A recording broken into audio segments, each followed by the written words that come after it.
নমস্কার। রবিবার আর সমানুপাত আবার হাজির হয়েছে পঞ্চতন্ত্রের গল্প নিয়ে। আজকের গল্পের নাম সমুদ্র শাসন। একবার একজোড়া তিতির পাখি সমুদ্রের ধারে বালির মধ্যে গর্ত খুঁড়ে তাদের বাসা বানিয়েছিল। ভালোই তারা সেই বাসায় দিন কাটাচ্ছিল। সকালবেলা তারা অনেক দূর উড়ে যেত আর তারপরে সন্ধেবেলা তারা ফিরে আসতো তাদের বাসায়। এমনি করে আনন্দে দিন কাটাতে কাটাতে একদিন মেয়ে তিতির পুরুষ তিতিরটিকে ডেকে বলে, আমার ডিম পাড়বার সময় হয়েছে, তুমি একটা ভালো বাসা খুঁজে বের করো। তখন পুরুষ তিতিরটি বলে, কেন, আমাদের বাসা মন্দ কি, এই বাসাতেই ডিম পাড়ো। পুরুষ তিতিরটির কথা শুনে মেয়ে তিতিরটি বলে, দেখছো না আজকাল সমুদ্র কত উত্তাল হয়ে উঠেছে, কত দূর পর্যন্ত ঢেউগুলো আসে, তীরের কতটা দূর পর্যন্ত ভাসিয়ে নিয়ে যায়। আমার ভয় হয় সমুদ্র যদি আমার ডিমগুলোকে ভাসিয়ে নিয়ে যায়। মেয়ে তিতিরটির সে কথা শুনে পুরুষ তিতিরটি তখন হাসতে হাসতে বলে, সমুদ্রের সাধ্য কি যে এত দূর পর্যন্ত এসে আমাদের ডিম ভাসিয়ে নিয়ে যাবে?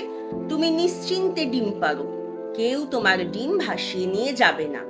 পুরুষ তিতিরটির কথা শুনে মেয়ে তিতিরটি তাদের বাসাতেই ডিম পাড়ল।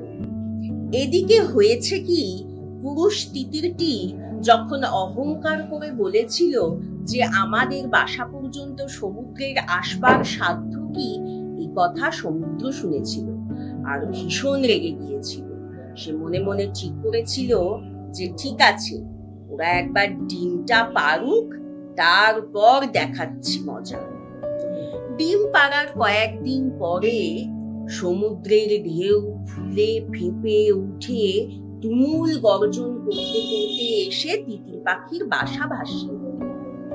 আর সেই ডিমগুলো ভেসে চলে গেল সমুদ্রের ঢেউয়ের সঙ্গে।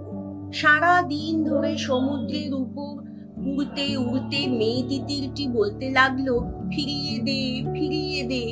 কিন্তু সমুদ্র তাদের কথা শুনল না।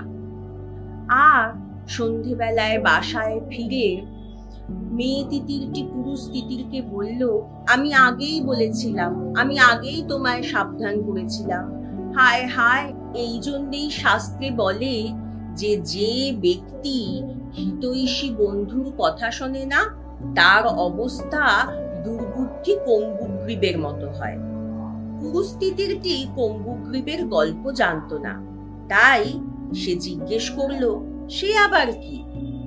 আর সেই কম্বুগ্রীবের গল্প আমরা শুনবো পরের রবিবার। আজ এ পর্যন্ত। ধন্যবাদ।